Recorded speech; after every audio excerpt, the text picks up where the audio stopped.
আপনারা দেখেছেন যে আজকে বাংলাদেশ জামাত ইসলামীকে নিষিদ্ধ করা হয়েছে, কিন্তু আমি বলতে চাই বাংলাদেশে যত দল আছে ইসলামিক দল, সবচাইতে বড় দল হলো বাংলাদেশ জামাতে ইসলামী। এই দলকে আপনারা আজকে নিষিদ্ধ করে ফেললেন, কিন্তু আমি বলতে চাই যে কাগজে কলমে বাংলাদেশ জামাতে ইসলামীকে আপনারা নিষিদ্ধ করলেন, ঠিক আছে, কিন্তু এই দলটি যে বাংলাদেশের 18 কোটি জনতার হৃদয়ে জায়গা করে নিয়েছেন, তাদের হৃদয় থেকে আপনারা কিভাবে নিষিদ্ধ করবেন? কোশ্চেন কালেও সম্ভব হবে না। কারণ আল্লাহ রাব্বুল আলামিন কোরআনুল কারীমের ভিতরে বলতেছেন যে ইউরিদুনা লিউতফিউ নূরাল্লাহ বিআফওয়াহিহিম আল্লাহু মুতিম্মু নূরিহি ওয়ালাউ কারিহাল কাফিরুন। আল্লাহ পাক বললেন, ওরা চায় মুখের ফুৎকার দিয়ে আল্লাহর নূরকে নিভাই দিতে চায়। আল্লাহ পাক বললেন কোশ্চিন কালেও হবে না, কোশ্চিন কালেও সম্ভব হবে না। ওরা যত চক্রান্ত করবে আর যত ষড়যন্ত্র করবে, আল্লাহর নূরটা এই পৃথিবীর জমিনে আরও বেশি করে প্রকাশ পাবে।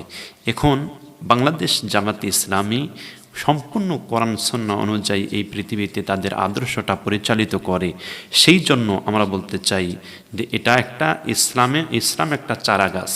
চারাগাছ যেমন রোপণ করলে আস্তে আস্তে করে তার ডালপালা ছড়িয়ে যায়, ছিটিয়ে যায়, চতুর্দিকে ছেয়ে যায় এবং তার শিকড়টা একেবারে গভীরে চলে যায়, তদ্রূপভাবে এই পৃথিবীর জমিনের যত মানুষ আছে ওই চারাগাছটাকে, ওই গাছটাকে যখন উপড়ে ফেলতে চায়, ওটা কিন্তু সম্ভব হয় না উপড়ানো। তদ্রূপভাবে ইসলাম নামক এই বাতিটা, ইসলাম নামক এই চারাগাছটা আল্লাহ রাব্বুল আলামিন একেবারে গভীরে গেড়ে দিয়েছেন, যার শিকড়ে, যার হাত আল্লাহ রাব্বুল আলামিনের হাতে রয়েছে।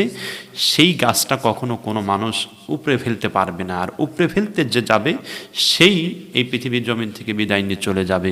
প্রিয় বন্ধুগণ আমার, ইতিহাস আমরা জানি সবাই যে ইতিপূর্বে আমরা ইতিহাস শুনেছি হযরত ইব্রাহিম আলাইহিস সালামের জামানায় নমরুদ তার পার্লামেন্টে তার দলটাকে নিষিদ্ধ করেছিলেন, ইব্রাহিম আলাইহিস সালামকে নিষিদ্ধ করেছিলেন।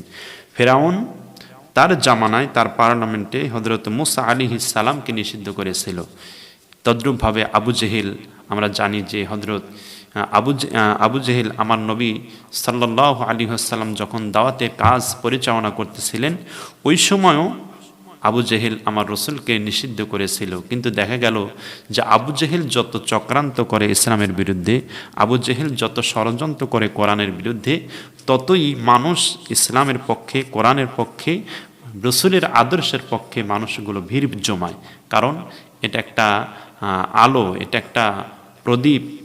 এই আলোর কাছে সব মানুষেরা দৌড়ে আসবে, এটাই স্বাভাবিক। আমার নবী সাল্লাল্লাহু আলাইহি ওয়াসাল্লামের সাথে আবু জেহেল যতবার চক্রান্ত করেছে, যত জায়গায় ষড়যন্ত্র করেছে, প্রত্যেকটা জায়গায় আমার আল্লাহ রাব্বুল আলামিন আবু জেহেলের হার মেনে দিয়ে আমার রসুলকে আল্লাহ পাক বিজয় করে দিয়েছেন। আপনারা যদি জানেন, আমি একটু একটু করে টাচ দিয়ে যাই যে আমার নবীকে যখন প্রথম বাধা দিল আবুল আহাব কালিমার দাওয়াতে, আবুল আহাবের বাধায় আমার নবী সাল্লাল্লাহু আলাইহি ওয়াসাল্লাম জাতির সামনে প্রকাশ্যভাবে কালিমার দাওয়াত দিচ্ছিলেন। এই যে বাধা দিল, সেখানেও কিন্তু বাধা দিয়া তারা দমাইতে পারে নাই। আমার রসুলের পক্ষে মানুষেরা কালিমা পড়ে মুসলমান হয়ে গিয়েছিল। তদ্রূপভাবে আবু জেহেল একের পর এক ষড়যন্ত্র করেছিল। রসুল যত জায়গায় কালিমার দাওয়াত নিয়ে গেছেন, প্রত্যেকটা জায়গায় আবু জেহেল, আবুল আহাব, উতবা, সাইবা আমার রসুলকে কালিমার পক্ষে বাধা দেওয়ার জন্য তারা মরিয়া হয়ে উঠেছিল। শেষ পর্যন্ত আবু জেহেল কী করলো, যে আমার রসুলের বিরুদ্ধে এমন ষড়যন্ত্র শুরু করলো। আমরা শিবি আবি তালিব নামক একটি ঘটনা জানি যে আমার রসুলকে জেলখানার ভিতরে বন্দি করে দিয়েছিল। গোটা সমাজ একেবারে তালাবদ্ধ হয়ে গিয়েছিল যে রসুলের সাথে, রসুলের অনুসারীদের সাথে কোনো কথাবার্তা বলা যাবে না, তাদের আত্মীয় স্বজনদের সাথে কোনো সম্পর্ক রাখা যাবে না, তাদের সাথে বাজার ঘাট, বিয়ে শাদী, এক কথায় ঠেকি দেওয়া। এই যে ঠেকি দিল যাতে মানুষেরা রসুলের কাছে না যায়, এটি হলো তাদের উদ্দেশ্য, ইসলাম যাতে প্রচার না হয়, নিষিদ্ধ এক কথায়।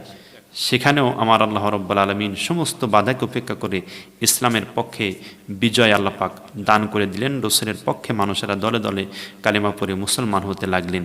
এরপরে আমরা জানি যে আল্লাহ পাকের হাবিবকে আবু জেহেল মক্কা থেকে মদিনায় তাড়ায় দিচ্ছিলেন ষড়যন্ত্র করে, যেই মোহাম্মদকে রাখাই যাবে না, মোহাম্মদকে যদি রাখি তাহলে আমাদের অস্তিত্ব থাকবে না, এর জন্য একে হাঁটায় দাও।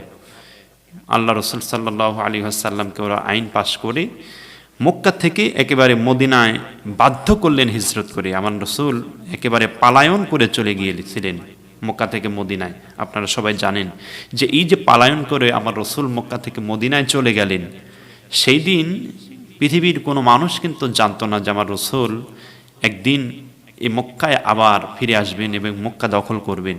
আমার নবীজি সেই দিন চোখের পানি ছেড়ে দিয়ে চলে গিয়েছিলেন মক্কা থেকে মদিনায়। আল্লাহ পাক বলেছিলেন, হাবিব আপনি কাঁদবেন না, আপনি কাঁদবেন না, একটু ধৈর্য ধারণ করুন, আমার আল্লাহ রাব্বুল আলামিন আপনাকে বিজয় দান করবেন। রসুল মক্কা থেকে মদিনায় গেলেন, প্রেসিডেন্ট হয়ে গেলেন, সেখান থেকে শক্তি সঞ্চয় করে আবার জন্মভূমিতে মক্কার মদিনা থেকে মক্কায় চলে এসে আবার মক্কার জন্মভূমি তিনার হাতের মুঠায় চলে আসলেন, বিজয় হয়ে গেল মক্কা। প্রিয় ভাইরা আমার, আমরা এটাও জানি যে আবু জেহেল চক্রান্ত করে মানুষদেরকে কোরআন থেকে বিমুখ করার জন্য একটা পরিকল্পনা করেছিল যে লা তাসমাউ লিহাদাল কোরআন, খবরদার তোমরা যেন কোরআন শোনো না, অলগাউ ফিহি লাআল্লাকুম তাগলিবুন, কোরআন যেখানে আলোচনা হয় সেখানে গণ্ডগোল করো, হট্টগোল করো, মারামারি করো, ঝগড়া ফাসাদ লাগাও, এটাই তোমাদের বিজয় হবে। এটাও ষড়যন্ত্র করেছিল, কিন্তু দেখা যায় যে আল্লাহ রসুল সাল্লাল্লাহু আলাইহি ওয়াসাল্লাম যত জায়গায় কোরআনের দাওয়াত নিয়ে যায়, আবু জেহেল পিস দিয়ে বলেন না, এটা মানা যাবে না। চতুর্দিক থেকে যখন হাজিরা হজ করতে আসলেন, তারা আবু জেহেল নিজেই গিয়ে গেল, নিজেই গিয়ে বলতেছে আমাদের দেশে একটা পাগল আছে, পাগলের কাছে যাওয়া যাবে না, পাগল কি বলে সেটাও শোনা যাবে না। এই যে প্রচার, মানে অপপ্রচার যত রসুলের বিরুদ্ধে বেশি করেছে, আল্লাহ রসুলের ইসলাম তত বেশি এই পৃথিবীতে প্রচার হয়েছে। তদ্রূপভাবে এই পৃথিবীতে বাংলাদেশ জামাত ইসলামীকে যারা নিষিদ্ধ করতে চায়, অপপ্রচার যত বেশি হবে, ইসলামের পক্ষে বিজয় বা ইসলামের প্রচার তত বেশি হবে, এটি স্বাভাবিক, যেটা যুগে যুগে ইসলাম এবং যুগে যুগে ইতিহাস যেটা সাক্ষ্য দিয়েছে। আমরা সকলেই ধৈর্য ধারণ করব, আমরা সকলেই এই ঈমানের উপরে অটল এবং অবিচল থাকব। ইনশাআল্লাহ আল্লাহ রাব্বুল আলামিন আমাদের বিজয় দান করবেন।